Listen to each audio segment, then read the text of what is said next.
Halo semua, perkenalkan nama saya Nadia Meliana Adi dengan NIM 25122002. Pada video kali ini saya akan menjelaskan mengenai proses terjadinya stroke hemoragik. Nah, stroke hemoragik itu adalah kondisi gawat darurat yang terjadi akibat pecahnya pembuluh darah di dalam atau di sekitar otak, sehingga menyebabkan pendarahan. Pendarahan tersebut dapat merusak jaringan otak dan mengganggu suplai oksigen ke sel-sel otak. Penyebab paling sering terjadi stroke hemoragik ini adalah hipertensi atau tekanan darah yang berlangsung lama. Jadi, tekanan darah tinggi itu menyebabkan dinding pembuluh darah menjadi lemah dan rapuh, sehingga mudah pecah. Stroke hemoragik ini dibedakan menjadi dua jenis, yaitu yang pertama, pendarahan intraserebral. Ini adalah pendarahan yang terjadi di dalam jaringan otak, dan yang kedua itu pendarahan subarachnoid, yang dimana pendarahan ini terjadi di sekitar permukaan otak.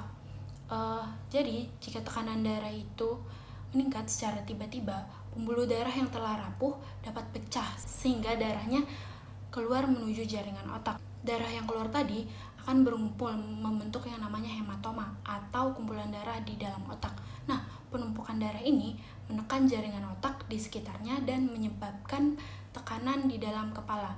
Tekanan yang meningkat itu menyebabkan aliran darah dan suplai oksigen ke sel-sel otak itu menjadi terganggu. Akibat dari itu, sel neuron mengalami kerusakan sehingga fungsi otak itu terganggu. Jadi, apabila pendarahan ini terjadi terus-menerus, berlangsung lama, dan kerusakan otak itu semakin luas, kondisi ini dapat menyebabkan penurunan kesadaran, gangguan fungsi tubuh yang berat, hingga paling parahnya bisa menyebabkan kematian. Gejala stroke hemoragik itu biasanya muncul secara tiba-tiba, seperti sakit kepala hebat, mual, muntah, kelemahan pada satu sisi tubuh, bicara peluh, penurunan kesadaran, hingga yang paling parahnya koma.